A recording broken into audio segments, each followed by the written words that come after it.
Je suis heureuse de vous avoir ici. Suivez mon histoire jusqu'à la fin et commentez la ville d'où vous regardez. Ce soir-là, devant 120 personnes, j'ai compris qu'une mer pouvait être effacée d'un simple mot. Sous les lustres dorés, le verre de champagne encore à la main, ma belle-fille a crié « Tu es un fardeau pour nous, Jeanne !» Le silence a traversé la salle comme un couteau. Les invités ont figé leur sourire. J'ai senti mes jambes trembler, puis le bruit sec d'un verre qui se brise au sol. Mon fils, Lucas, était là, juste à 3 mètres. Il m'a regardé, puis a baissé les yeux. Je n'ai pas répondu. Pas un mot. J'ai simplement ramassé le verre brisé, lentement, pendant que les murmures montaient autour de moi. Un rire nerveux a éclaté au fond de la salle, le sien. « Oh, ne fais pas cette tête, ce n'est qu'une vérité qu'il fallait dire. » Mon cœur s'est serré. Je me suis redressée, j'ai croisé son regard, froid comme du métal. Et à cet instant précis, j'ai compris que tout venait de basculer. Je ne le savais pas encore, mais le lendemain, cette même femme allait tomber à genoux devant moi. Avant de vous dévoiler ma vengeance surprenante, vous pouvez vous abonner à la chaîne et aimer la vidéo pour m'inspirer pour les prochaines vidéos. Je m'appelle Jeanne Morel, j'ai 68 ans et je vis seule à Bordeaux dans un petit appartement au bord de la Garonne. Chaque matin, j'ouvre les volets sur le fleuve, le même rituel depuis la mort de mon mari, Paul. Il y a 15 ans, un matin de novembre, il est parti trop vite, le cœur fatigué. Depuis ce jour-là, le silence a pris sa place dans les pièces, mais j'ai appris à l'apprivoiser. Pendant 40 ans, j'ai été professeur de littérature. J'aimais les livres, les mots, les histoires, surtout celles où le courage triomphe de la douleur. Peut-être parce que ma propre vie ressemblait à l'un de ces romans. J'ai élevé mon fils Lucas seul. Nous n'étions que 2 contre le monde. Je travaillais tard, je corrigeais des copies la nuit et le matin, je déposais un petit mot dans sa boîte à déjeuner. N'oublie jamais, mon fils, on peut tout perdre, sauf la dignité. Il me répondait souvent avec un sourire timide. « Maman, je te protégerai toujours. » Ces mots-là sont restés gravés dans mon cœur comme une promesse sacrée. Les années ont passé. Lucas est devenu ingénieur, un jeune homme brillant, discret, d'une douceur rare. Et puis un jour, il m'a parlé d'Élise. « Tu verras, maman, elle est formidable, pleine d'énergie. » Quand je l'ai rencontrée pour la première fois, un dimanche après-midi, j'ai tout de suite compris qu'elle était différente. Belle, élégante, sûre d'elle, le regard précis comme une lame. Elle a observé mon salon comme on évalue un tableau. « C'est charmante ici, très vintage. » J'ai souri poliment. Vintage, c'est un mot moderne pour dire vieux, je crois. Elle a continué. « Et vous vivez seul ici ?»« Oui, ai-je répondu doucement, mais Lucas passe souvent. » Elle a hoché la tête, sans sourire. Il y avait dans sa voix quelque chose de léger et de tranchant à la fois. Cette politesse froide qu'on utilise pour cacher le mépris. Je n'y ai pas prêté attention, pas ce jour-là. J'étais simplement heureuse de voir mon fils amoureux. Mais dès son départ, j'ai remarqué quelque chose d'étrange. L'odeur de son parfum restait suspendue dans l'air, un mélange de fleurs et de fer. Et j'ai senti une inquiétude, légère d'abord, puis persistante, s'installer en moi. Les semaines suivantes, Lucas parlait souvent d'elle, les yeux brillants. Il riait plus, sortait plus, rentrait moins. Moi, je me disais, c'est normal, c'est la vie. Mais au fond, une petite voix murmurait, et s'il s'éloignait pour de bon? Je ne voulais pas y croire, alors je me suis forcée à sourire, à me répéter que j'étais heureuse pour lui. Mais chaque fois que je voyais Élise, chaque fois que son regard glissait sur les murs de mon appartement, sur les photos de famille, sur les clés posées sur la table, je sentais que quelque chose en moi se crispait. Je ne savais pas encore que ces clés deviendront le symbole d'une guerre silencieuse. À ce moment-là, je n'étais qu'une mère fière et un peu fatiguée, une femme qui espérait ne jamais devenir un poids. C'était un dimanche de mai, le premier déjeuner officiel depuis leur fiançailles. J'avais passé la matinée à cuisiner. Un gratin dauphinois comme Lucas l'aimait quand il était petit, un poulet rôti au citron et cette tarte aux pommes dont il disait toujours « Personne ne l'a fait comme toi, maman ». J'avais dressé la table avec ma vieille nappe en lin blanc, celle que Paul et moi utilisions pour les grandes occasions. Quand j'ai vu l'heure, mon cœur s'est serré. Ils allaient arriver d'une minute à l'autre. La sonnette a retenti. J'ai ouvert la porte. Élise, dans un tailleur beige impeccable, m'a embrassée du bout des lèvres. Lucas, derrière elle, portait un bouquet de pivoines roses. « Pour toi, maman. Elles sont magnifiques, mon chéri. » Je les ai installées au salon. Élise a fait un tour lent du regard. Ses yeux s'arrêtaient sur chaque détail. Les meubles en bois, les cadres, les rideaux brodés. Elle a posé son sac sur le canapé, puis a dit « C'est charmant ici, vraiment, authentique. » Je lui souris. Ce sont les souvenirs d'une vie entière. Elle a hoché la tête. « Oui, mais ça sent un peu la nostalgie, non ?» Lucas a ri doucement, gêné. « C'est vrai, maman garde tout. » Je n'ai rien répondu. Je me suis levée pour servir le vin. Pendant que je remplissais les verres, j'ai senti son regard suivre mes gestes. Quand je me suis retournée, elle fixait les clés posées sur la commode, juste à côté de la photo de Paul. « C'est grand ton appartement, Jeanne. » 4 pièces, c'est suffisant pour moi. Tu n'as jamais pensé à déménager dans quelque chose de plus moderne? Non, ici j'ai tout vécu, les rires, les peines, les souvenirs. Elle a haussé les épaules. Oui, mais c'est beaucoup d'espace pour une seule personne. Cette phrase a flotté dans l'air comme un courant froid. Lucas a toussé, mal à l'aise. Élise, laisse, ce n'est pas le moment. Je dis ça pour elle, elle pourrait louer une partie, ça lui ferait un revenu. J'ai reposé la bouteille, calmement. Merci de ton conseil, mais je me débrouille très bien. Elle a souri, un sourire mince, sans chaleur.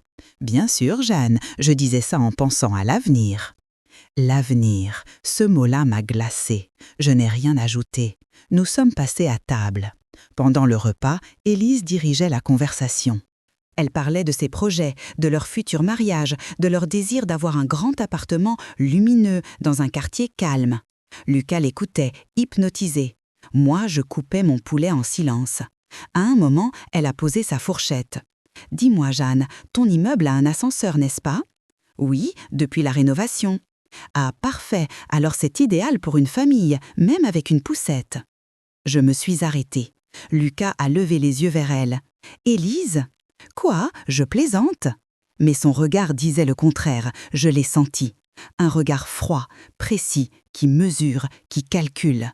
Pas un regard d'amour ou de respect, mais celui de quelqu'un qui voit une opportunité. J'ai pris une gorgée d'eau.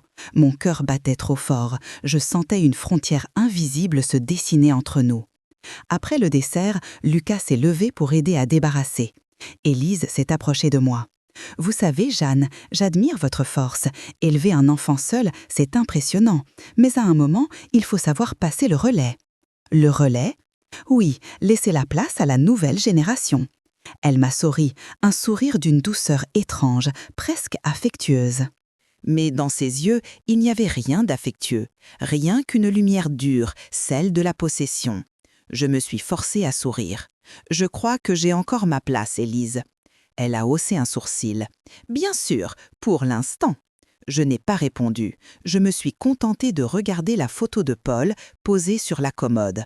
Je lui ai parlé en silence. « Protège-moi, mon amour. Je sens que la tempête arrive. » Quand ils sont partis, j'ai fermé la porte doucement.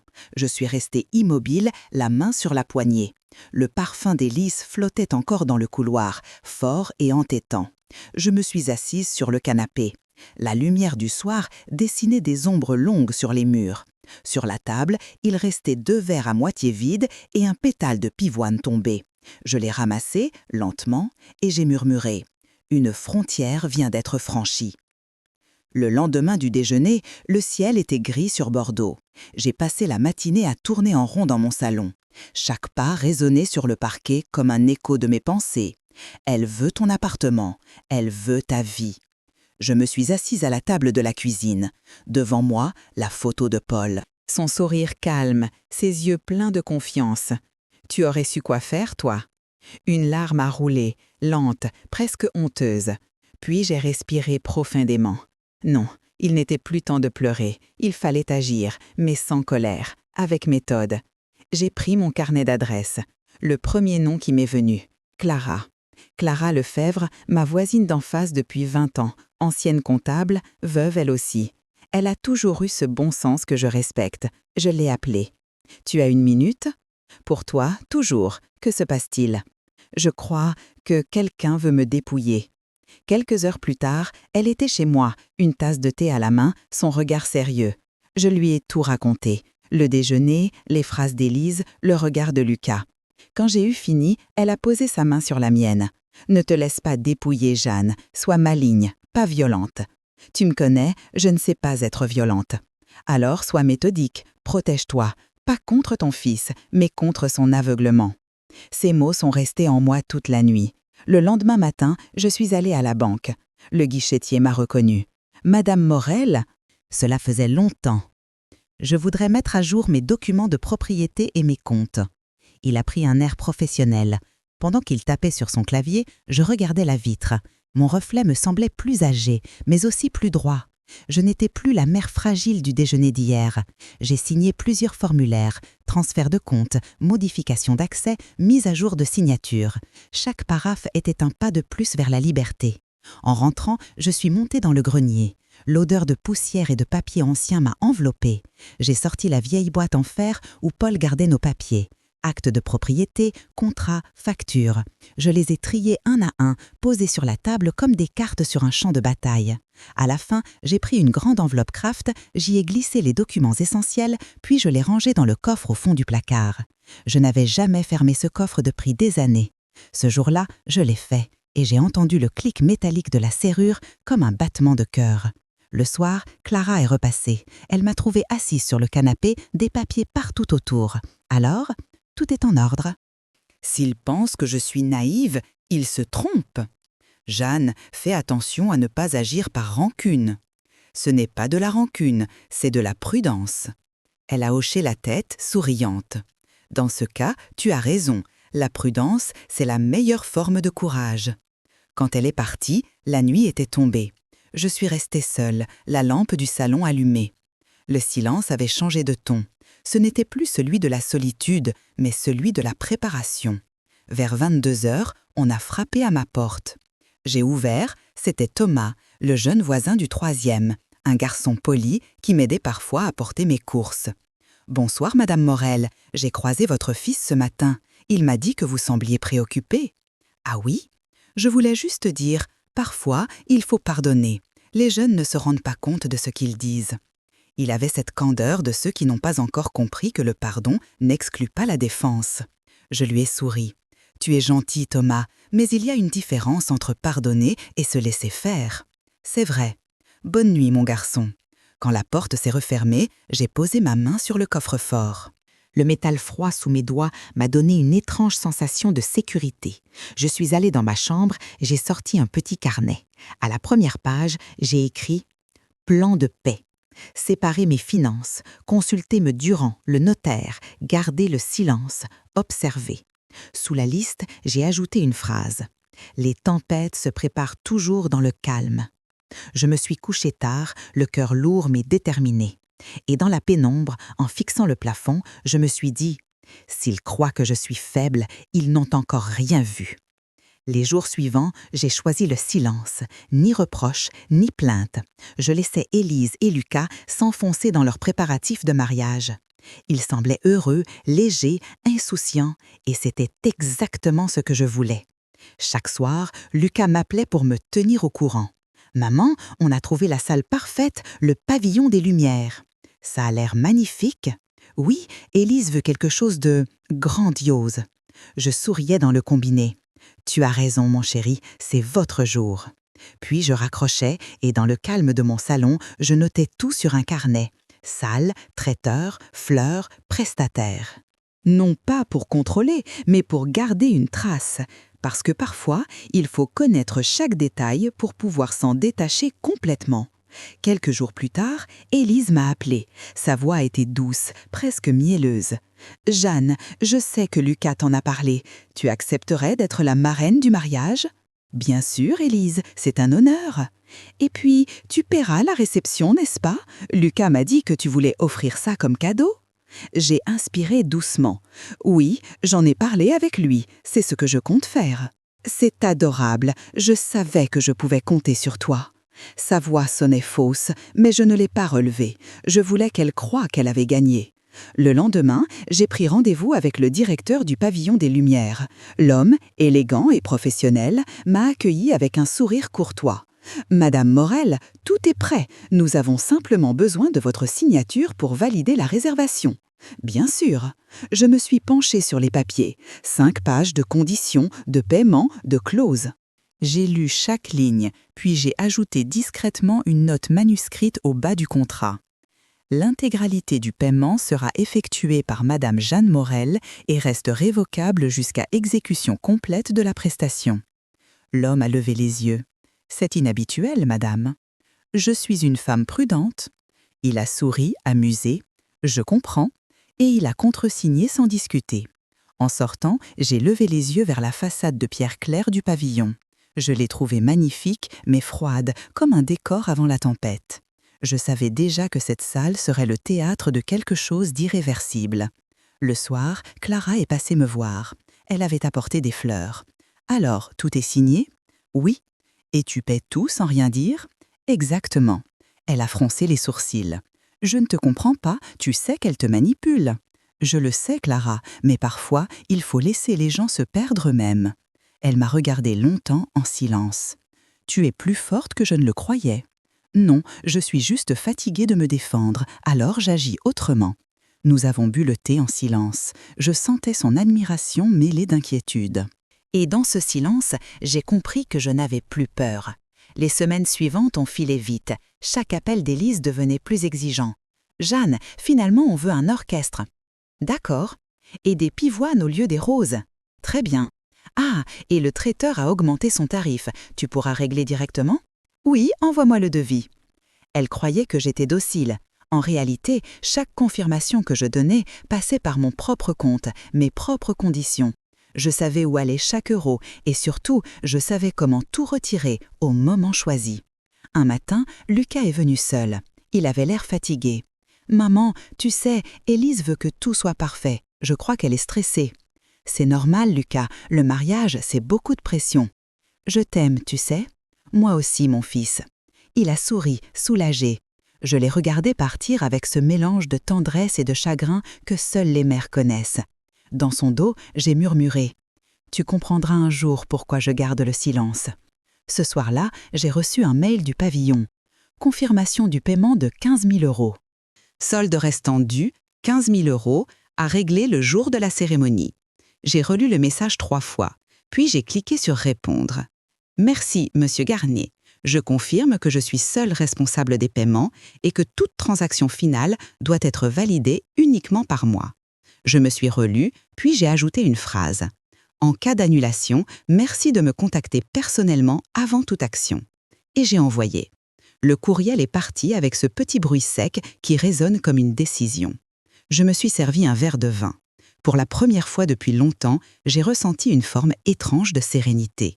Le lendemain matin, Clara m'a téléphoné. « Tu sembles apaisée, Jeanne ?»« Oui, parce que je sais désormais que tout est sous contrôle. » Et Lucas ?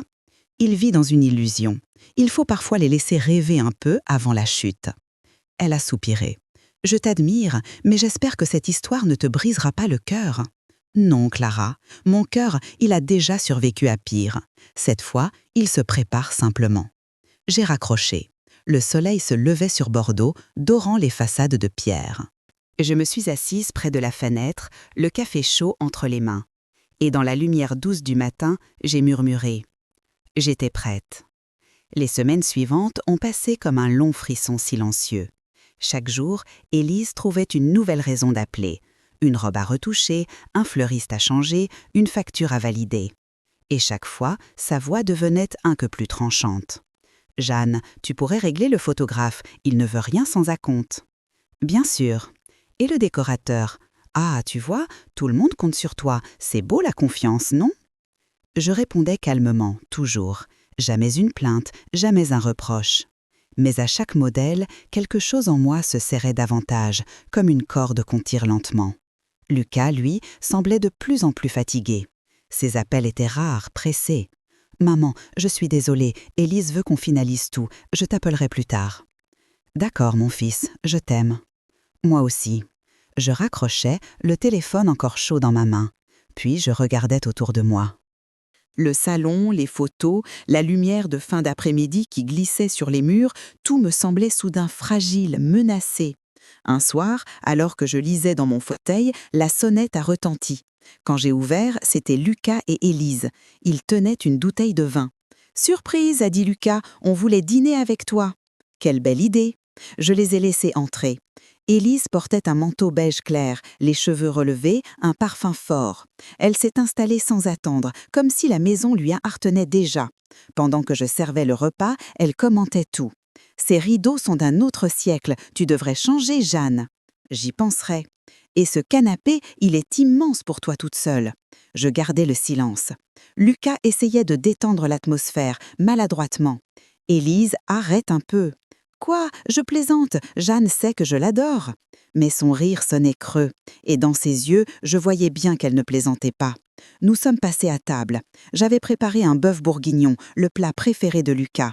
L'odeur emplissait la cuisine, douce et chaude, comme un souvenir d'enfance. Lucas souriait en goûtant, mais Élise a dit « Trop salé, dommage ». Je n'ai rien dit. Je me suis concentrée sur ma fourchette, lentement. Puis, au milieu du repas, elle a posé son verre. « Jeanne, on voulait te parler de quelque chose. » Lucas a levé les yeux, hésitant. « Élise, non, laisse-moi. » Elle s'est tournée vers moi. « Tu sais, la vie à Paris est très chère. On a fait des calculs. Même avec nos 2 salaires, on ne peut pas acheter avant des années. » Je comprends, c'est difficile pour les jeunes. Justement, alors, on a eu une idée. Je me suis figée. Laquelle? Tu pourrais nous prêter ton appartement pendant quelque temps, le temps qu'on se stabilise. Toi, tu pourrais louer un studio ou venir vivre avec nous. Les mots ont glissé sur la table comme un verre qui se renverse au ralenti. Lucas a baissé les yeux. Je sentais mon cœur battre trop fort. Mon appartement? Oui, c'est logique, non? Tu es seule, nous sommes 2, bientôt peut-être 3. J'ai reposé ma fourchette. « Élise, cet appartement, c'est ma maison. C'est là que Lucas a grandi, que Paul est parti. C'est toute ma vie. » « Justement, tu pourrais recommencer ailleurs, tourner la page. » Elle a souri, un sourire sec, sans lumière. « Et puis, de toute façon, un jour, il reviendra à Lucas. Autant anticiper. » Je l'ai regardé longuement. « Non. » « Comment ça, non ? » « Non, Élise, je ne te prêterai pas ma maison. » Un silence est tombé. Lucas fixait son assiette. Élise, elle, avait les joues rouges. « Tu ne veux pas aider ton propre fils ? » « Je l'aide déjà, mais je ne me chasserai pas de chez moi. » Elle a levé les yeux au ciel. Toujours le même discours. Les gens de ta génération s'accrochent à tout. Les gens de ma génération ont tout construit pour que la tienne ait un toit. Ses lèvres ont tremblé. Tu es égoïste. Non, je suis lucide. Lucas a posé sa main sur celle d'Élise. Calme-toi, chérie. Non, elle veut tout garder pour elle. Elle s'est levée brusquement, sa chaise a grincé sur le sol. Je ne resterai pas une minute de plus ici. Elle a attrapé son sac, ses clés. Lucas s'est levé à son tour, perdu. Élise, attends. Non, qu'elle garde sa maison vide si ça lui chante. La porte a claqué derrière eux. Le silence est retombé, lourd comme une couverture mouillée. Je suis restée seule à table. Le vin refroidissait, le plat aussi. Je me suis levée lentement. J'ai débarrassé les assiettes, lavé les verres. Mes gestes étaient mécaniques, précis, presque calmes. Puis, je me suis arrêtée devant la fenêtre. Dehors, la ville brillait doucement sous les lampadaires. Et, dans ce calme étrange, j'ai murmuré « Je savais qu'un jour, elle dépasserait la limite. » J'ai senti une larme couler. Mais cette fois, ce n'était pas de la douleur. C'était une larme de lucidité. Parce que je savais que, désormais, rien ne serait plus pareil. Le grand jour était arrivé. Le 17 juin. Le ciel de Bordeaux était clair, les façades dorées par le soleil d'été. Je m'étais levée tôt, le cœur battant trop vite. J'ai préparé un café, je me suis assise au balcon et j'ai regardé la Garonne. L'eau glissait lentement, paisible, à l'inverse de ce que je ressentais. Dans ma chambre, ma robe attendait sur le lit. Une robe en soie gris-argent, simple, élégante, celle que Paul aimait. Avant de partir, j'ai pris le mouchoir brodé de ma mère, celui que je garde toujours dans ma poche. « Donne-moi de la force, aujourd'hui » ai-je murmuré. À 15 heures, la cérémonie civile a commencé. La mairie du 6e arrondissement était pleine. Élise, dans sa robe blanche à traînes longues, attirait tous les regards. Elle souriait comme une actrice sur un tapis rouge. Lucas, lui, paraissait nerveux. Quand il m'a vue, il m'a soufflé. « Tu es magnifique, maman. Et toi, mon fils, tu es beau comme ton père. » La cérémonie a duré 20 minutes. Les vœux d'Élise parlaient de liberté, de réussite, de vivre sa vie à deux sans dépendre de personne. Pas un mot sur la famille, pas un regard vers moi. À 18h, les invités se sont dirigés vers le pavillon des Lumières. Une salle immense, décorée de fleurs roses et blanches, éclairée par des lustres en cristal. Je les avais tous payés. Quand j'ai franchi la porte, Monsieur Garnier, le propriétaire, m'a accueilli. « Tout est parfait, Madame Morel, vous pouvez être fière. » « Merci, Monsieur Garnier. » La soirée a commencé. Je me suis assise à la table d'honneur, aux côtés de Clara et de quelques cousins. Je regardais Lucas danser, rire, embrasser Élise. Je voulais être heureuse, mais quelque chose en moi se serrait, un pressentiment lourd comme une pierre. Vers 21h, les discours ont commencé. Le témoin de Lucas a raconté des anecdotes drôles de jeunesse. Tout le monde a ri. Puis, ce fut le tour du père d'Élise, un homme à la voix forte qui leva son verre et dit « Ma fille a toujours su ce qu'elle voulait, et ce soir, elle a obtenu le meilleur. » Des applaudissements. Mais dans sa phrase, j'ai entendu autre chose, une menace, un avertissement. Et puis, Élise a pris le micro. Elle semblait radieuse, portée par l'attention. Je veux remercier tout le monde d'être ici. C'est une soirée magique et je veux surtout remercier Jeanne.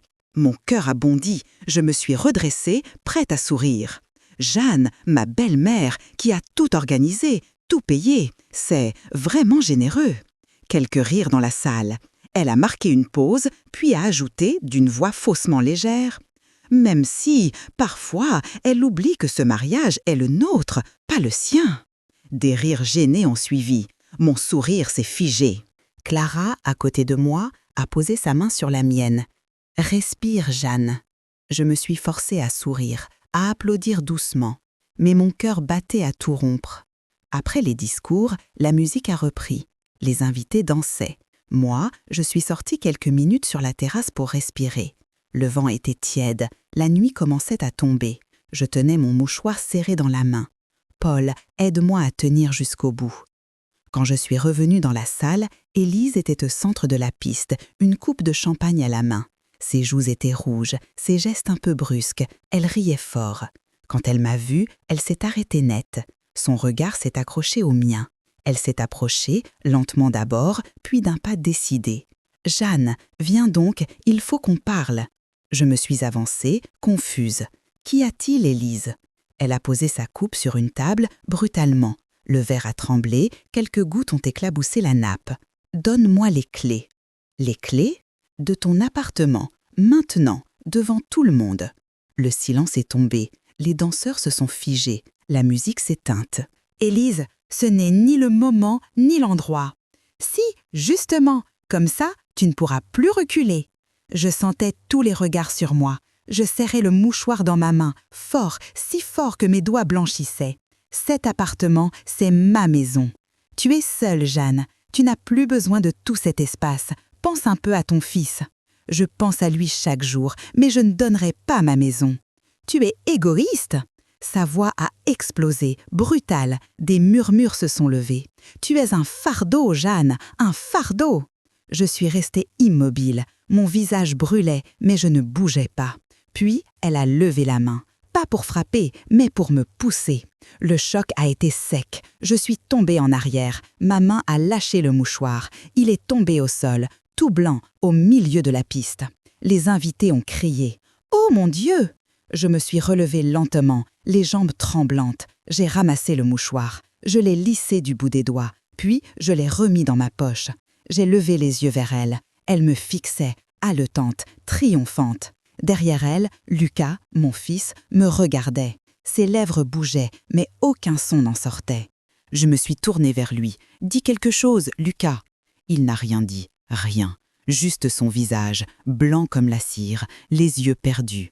Alors, j'ai pris mon sac, calmement. J'ai sorti mon téléphone et d'une voix posée, j'ai dit « Bonsoir, Monsieur Garnier, c'est Jeanne Morel. Annulez le paiement, s'il vous plaît. Oui, immédiatement. » Silence dans la salle. Tous me regardaient. Mais qu'est-ce que tu fais » a crié Élise. Je n'ai pas répondu. J'ai rangé mon téléphone, j'ai ajusté ma robe. Bonne soirée. Et je suis sortie, droite, sans me retourner. Derrière moi, j'ai entendu les murmures, les chuchotements, et quelque part, le bruit d'un verre qui se brisait à nouveau. Je n'ai pas couru, je suis simplement sortie, droite, le souffle court mais régulier, comme si mes pas connaissaient depuis longtemps la route à suivre. Dans le hall du pavillon des Lumières, les bouquets embaumaient une odeur trop sucrée. Le portier m'a regardé sans oser parler.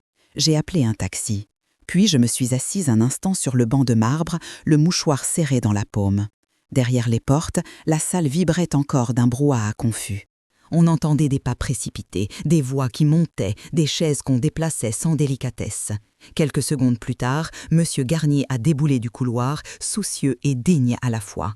Il a ralenti devant moi. « Madame Morel, vous êtes certaine ?»« Oui, j'assume. »« Très bien, alors je dois faire ce que le contrat prévoit. Faites votre travail, monsieur. » Il a ajusté sa veste, a hoché la tête, puis est retourné vers la salle. Les portes se sont refermées, lourdes, étanches. 1 minute, 2, peut-être 3. Puis sa voix, amplifiée par le micro, a résonné, nette, implacable. « Mesdames et messieurs, je suis au regret de vous annoncer que la réception est interrompue. Le paiement a été annulé par la seule personne habilitée à le faire. Je vous demande de bien vouloir quitter la salle dans le calme. Le personnel va vous accompagner. » Un silence. Ensuite, l'onde de choc. Exclamations, protestations, rires nerveux, couverts heurtant la porcelaine, verres qu'on repose un peu trop fort. À travers la vitre dépolie, je distinguais des silhouettes qui se levaient, des mains qui s'agitaient, la gestuelle confuse d'un théâtre brusquement privé de musique. La porte a claqué. Élise est apparue, fulgurante, les joues écarlates, le voile accroché de travers à son épaule. Lucas suivait, livide. Derrière eux, le père d'Élise, massif, et sa mère, le menton serré. Élise s'est avancée jusqu'à moi. « Qu'est-ce que tu as fait ?» Je n'ai pas bougé. Ce que j'avais à faire. « Tu as humilié ta propre famille. » Non, je me suis simplement retirée d'une humiliation. Son regard a vacillé une seconde, puis la colère a repris. « Rentre avec moi et tu vas immédiatement remettre l'argent. » Non, je t'ordonne. Tu ne m'ordonnes rien, Élise. Le père d'Élise a tenté la médiation, les paumes ouvertes. « Écoutez, madame, il y a des invités, une image à sauver. Remettons les choses en ordre, nous trouverons un arrangement demain. » Je l'ai regardé calmement. Je ne négocie pas ma dignité. Clara est arrivée à son tour, essoufflée, un châle sur l'épaule. Elle s'est placée légèrement derrière moi, comme une ombre fidèle. « Jeanne, ça va ?» « Oui. » Élise a envoyé sa coupe à la poubelle d'un geste sec. Le verre a teinté, ridicule et violent. « Tu n'as pas le droit. » J'ai tous les droits que donne la loi et que donne le respect de soi. Tu détruis le plus beau jour de ma vie. Tu l'avais détruit avant moi en exigeant mes clés devant 120 personnes. Lucas, enfin, a trouvé une parole, presque un souffle. « Maman !» Je me suis tournée vers lui. « Oui, mon fils ? On peut parler, seul ?» Élise a serré son bras. « Non, pas maintenant, elle doit payer pour ça. » Je l'ai regardé, lui, mon enfant. « Lucas, si tu veux me parler, tu sais où me trouver. Pas ici, pas dans le vacarme et l'humiliation. » Il a vacillé du regard, déchiré, puis s'est figé, aimanté par la main d'Élise. Le personnel commençait à ouvrir, à ranger, à éteindre des guirlandes de lumière. Monsieur Garnier est revenu, professionnel jusqu'au bout. « Madame, votre taxi est devant. Souhaitez-vous que quelqu'un vous accompagne ? » « Merci, ce ne sera pas nécessaire. » Élise a fait un pas, planté entre moi et la sortie, la voix basse et coupante. « Jeanne, donne-moi ces clés. Tu ne comprends pas? Tu retardes l'inévitable. Cet appartement reviendra à Lucas de toute façon. Donne-les maintenant et on sauvera cette soirée. » Je me suis redressée, sans hausser le ton. « Non, Élise, je n'offre pas ma maison contre un peu de silence. Alors tu vas nous perdre, tu vas perdre ton fils. On ne perd pas ce qui s'éloigne en trahissant. » Elle a souri cruellement. « Tu vas mourir seule avec tes souvenirs. » Clara s'est avancée d'un pas. « Ça suffit. » Je lui ai touché le bras pour l'apaiser. « Laisse, les mots se retournent toujours contre ceux qui les jettent. » Je me suis adressée à Élise une dernière fois. Écoute bien, à partir de maintenant, 3 règles. Tu ne me menaces plus. Tu ne me parles plus de mes clés. Tu cesses de mettre Lucas entre toi et moi comme un bouclier. Sinon, la prochaine fois, ce ne seront pas des fleurs qu'on retirera, mais vos masques. Un silence a claqué, net. On entendait au loin le moteur d'un car qui passait sur les quais. Élise a dégluti. Ses doigts tremblaient sur le tissu de sa robe. « Tu te prends pour qui ? Pour la propriétaire de ma maison et de ma paix. » La mère d'Élise a chuchoté, lasse. « Élise, arrête !» Mais sa fille, enragée, m'a contournée et s'est précipitée vers le comptoir où M. Garnier parlait avec un serveur. « Rétablissez le paiement, je vous y ordonne !»« Je n'obéis qu'au signataire du contrat, madame, et à personne d'autre, » a-t-il répondu, sans froideur mais sans appel. Elle a frappé le bois du comptoir de la paume, s'est retournée vers Lucas. « Dis-lui que c'est ta mère, qu'elle doit tout remettre !» Il a ouvert la bouche, l'a refermée, et ses yeux ont glissé jusqu'aux miens. Il semblait 9 ans, cette fois-là où il avait chuté de vélo et qu'il ne voulait pas pleurer. Je n'ai pas bougé. Je ne l'ai ni sauvé, ni enfoncé. Je l'ai laissé choisir. Alors, quelque chose s'est passé. Pas un cri, pas une gifle, pas une pause dramatique. Rien que la réalité qui tombe de son propre poids. Des invités ont commencé à sortir, par grappes incertaines, leurs chaussures à la main, leurs vestes sur l'épaule. On s'excusait à mi-voix, on murmurait « c'est triste, quel gâchis, quelle honte !» Le témoin de Lucas m'a adressé un salut discret, presque respectueux. Un oncle d'Élise a grogné, mais s'est tu devant M. Garnier et ses employés, inflexible et calme. Clara m'a tendu mon châle. « J'appelle le taxi avec toi. » « Non, je vais y aller. Rentre. Merci d'avoir été là. »« Jeanne, tu as fait ce qu'il fallait. » Je n'ai rien fait d'héroïque. J'ai simplement cessé de payer pour mon propre effacement. Je me suis tournée une dernière fois vers Lucas. « Bonne nuit, mon fils. Quand tu seras prêt à parler, viens me voir, sans témoin, sans injonction. Je t'écouterai. » Ses lèvres ont tremblé. « Maman. » Élise l'a tiré par le poignet. « Reste là. » Il a baissé la tête. Je suis sortie dans l'air tiède. Le taxi attendait, phare allumé. Le chauffeur a ouvert la portière. Je me suis assise, j'ai posé mon sac sur les genoux et seulement là, j'ai senti à quel point mon dos me faisait mal. J'ai sorti le mouchoir brodé, l'ai posé contre ma joue. Bordeaux brillait, vaste, indifférente, belle. La voiture a démarré. Par la vitre, j'ai aperçu, un instant, Élise sur le perron, immobile, entourée de ses parents, de quelques amis qui ne savaient plus où se mettre. Lucas était à un pas d'elle, figé dans un entre-deux qui n'était plus une position, juste une fatigue. La silhouette de M. Garnier s'est découpée sous le porche. Il donnait des ordres calmes, son équipe fermait les lumières, l'une après l'autre. La musique était morte depuis longtemps. Il ne restait que la nuit et la vérité qui descend comme un rideau. « Tu avais raison, maman », ai-je murmuré dans l'habitacle sombre. « La bonté ne demande pas qu'on s'écrase, elle demande qu'on tienne debout. » Le taxi m'a ramené chez moi. Dans l'entrée, la pénombre avait la douceur d'un refuge. J'ai allumé une lampe, respiré l'odeur calme de mon appartement, celle du bois, des livres, d'un peu de cire ancienne. J'ai posé mon sac, enlevé mes chaussures et je suis allée jusqu'au balcon. La Garonne roulait sa lueur noire. J'ai refermé les yeux. Derrière moi, le téléphone a vibré sur la table. Un message s'est affiché. Numéro inconnu.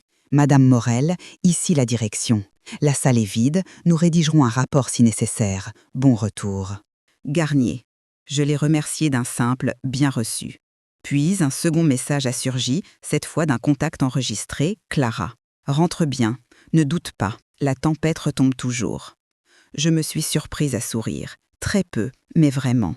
Je me suis assise dans le fauteuil près de la fenêtre, les mains ouvertes, le mouchoir comme une petite aile blanche sur mes genoux. Je n'ai pas pleuré, je n'ai pas triomphé. J'ai juste laissé s'installer ce silence neuf, celui qui suit une décision juste. Au loin, une sirène, un scooter, une porte qu'on claque. La ville vivait, indifférente à nos drames. Je me suis parlé tout bas. Ce soir, je n'ai rien pris.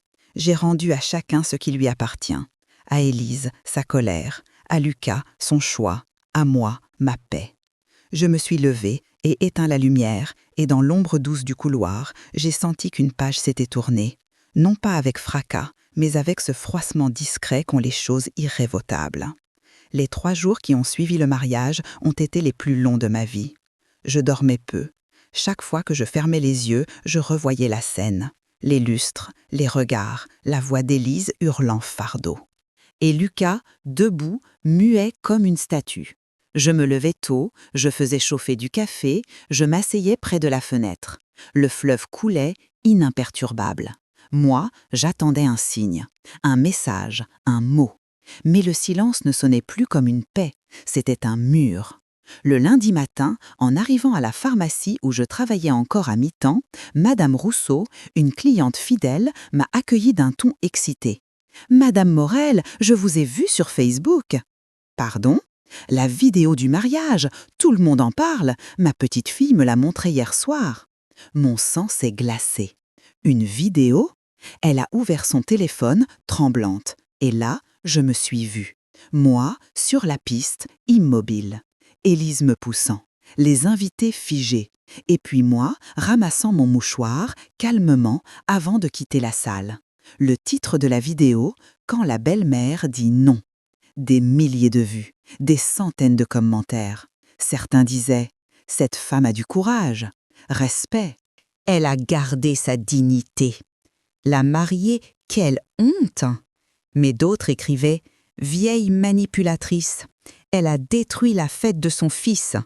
Les mères possessives, c'est un fléau. » J'ai reposé le téléphone, la gorge serrée. Je me suis réfugiée dans l'arrière-boutique et j'ai pleuré.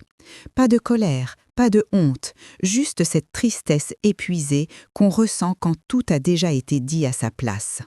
Le soir même, Clara est venue. Elle m'a trouvée assise sur le canapé, le mouchoir dans la main. « Tu as vu la vidéo ? » ?»« Oui. » « Jeanne, écoute-moi. Les gens jugent sans savoir, mais toi, tu sais pourquoi tu as agi. » « J'ai honte, Clara.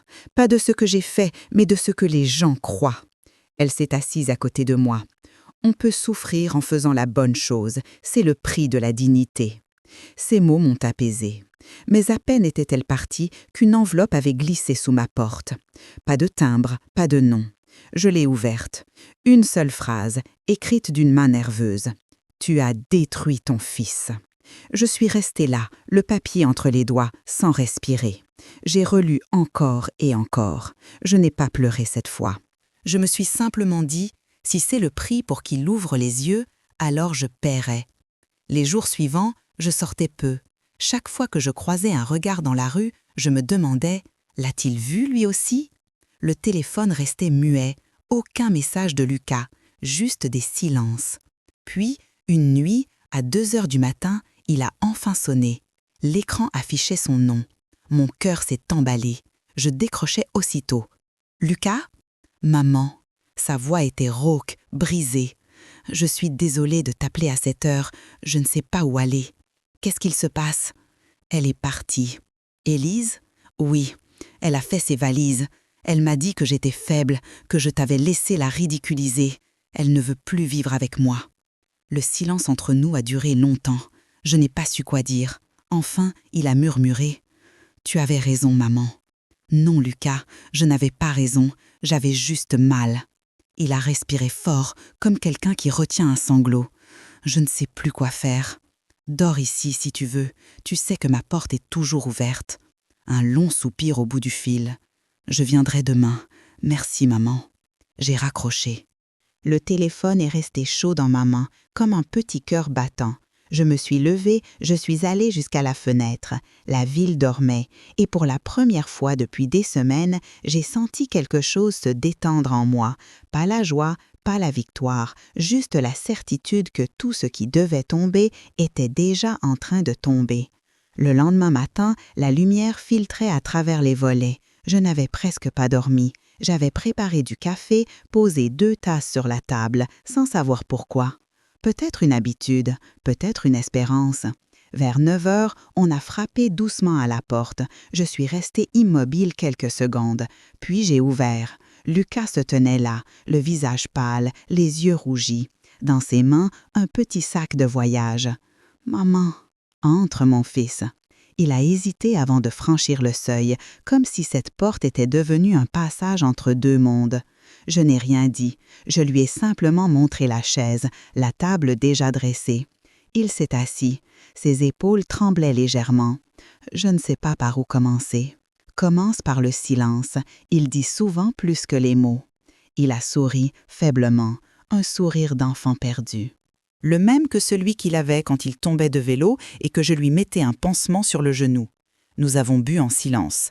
Puis il a posé la tasse. Elle est partie pour de bon. Elle m'a laissé une note. Je ne vis pas avec les faibles. Et toi, tu crois que c'est ce que tu es? Non, pas depuis hier soir. Il a pris une inspiration comme pour se laver l'âme. J'ai compris quelque chose, maman. J'ai cru que l'amour, c'était obéir. Maintenant, je sais que c'est respecter. Ces mots ont tremblé dans l'air, légers et puissants. Je me suis levée, j'ai pris le petit mouchoir brodé dans ma poche. Je l'ai posé devant lui. Tu vois ce tissu? Ta grand-mère me l'a donné le jour de mon mariage. Il m'a accompagnée dans les pires tempêtes. Aujourd'hui, il t'appartient. Je ne peux pas l'accepter. Si, il appartient à ceux qui se relèvent. Il a pris le mouchoir, l'a tenu un instant contre sa joue. Et là, j'ai vu dans ses yeux ce que je n'espérais plus. La paix. Pas la joie, la paix, celle qui vient quand on cesse de fuir. Nous avons passé la journée ensemble. Je lui ai préparé un gratin, comme quand il avait 12 ans. Il a réparé la vieille horloge du salon. Pendant qu'il travaillait, il fredonnait doucement. Je me suis surprise à sourire. La maison semblait respirer à nouveau. Dans l'après-midi, il s'est levé, a ouvert la fenêtre. L'air tiède est entré, portant le parfum du fleuve. « C'est beau, ici », a-t-il dit. « Tu vois, je te l'avais dit. Certaines maisons ne sont pas faites pour être vendues. » Il a hoché la tête. « Je resterai quelque temps, juste le temps de remettre les choses en ordre. »« Autant que tu veux, Lucas. Ici, tu as toujours une place. » Le soleil déclinait déjà. Nous avons bu un dernier café, assis côte à côte, sans parler. Sur le mur, l'ombre des rideaux dansait doucement. L'horloge battait un rythme paisible. Quand il est parti se coucher, j'ai rangé la cuisine. J'ai éteint les lumières, ne gardant qu'une lampe allumée près du balcon. Dehors, Bordeaux s'endormait sous un ciel rose. Je me suis approchée, j'ai respiré l'air du soir, tiède et salé. Et j'ai murmuré. « Tu vois, Paul, notre fils est revenu. Pas brisé, juste différent, plus vrai. » Dans le lointain, une cloche a sonné. J'ai fermé les yeux, les mains posées sur la rambarde. Le vent léger a soulevé un coin de ma robe et pour la première fois depuis des mois, j'ai senti mon cœur léger. Le mouchoir, celui de ma mère, reposait maintenant entre les mains de mon fils. La boucle était bouclée. J'ai compris alors que les blessures ne disparaissent jamais vraiment. Elles deviennent simplement des chemins. Et le mien, ce soir-là, s'appelait Renaissance. On dit souvent qu'il faut du courage pour affronter les autres, mais le vrai courage, c'est de continuer à croire à la bonté du monde après avoir été blessé par lui. J'ai longtemps pensé que la force, c'était de se taire. Aujourd'hui, je sais que la force, c'est de parler sans colère, d'agir sans haine et de partir sans bruit quand le respect n'existe plus. Je n'ai pas gagné une guerre, j'ai simplement choisi la paix, celle qu'on trouve quand on cesse de vouloir convaincre, quand on laisse le temps rendre justice à sa manière. Si mon histoire vous a touché, c'est qu'au fond, vous savez quelle pourrait être la vôtre. Peut-être êtes-vous une mère qu'on n'écoute plus, peut-être un fils partagé entre deux amours impossibles, ou simplement quelqu'un qui, un jour, a dû dire non pour ne pas se perdre. Je vous souhaite de ne jamais avoir à choisir entre l'amour et la dignité. Mais si ce jour vient, souvenez-vous, la dignité ne s'impose pas, elle se garde. Et vous, qu'auriez-vous fait à ma place? Dites-le moi dans les commentaires. Vos mots, vos histoires, vos vérités sont peut-être les suivantes à être racontées ici. Abonnez-vous pour écouter d'autres histoires vraies, celles des femmes et des hommes qui transforment leurs blessures en lumière.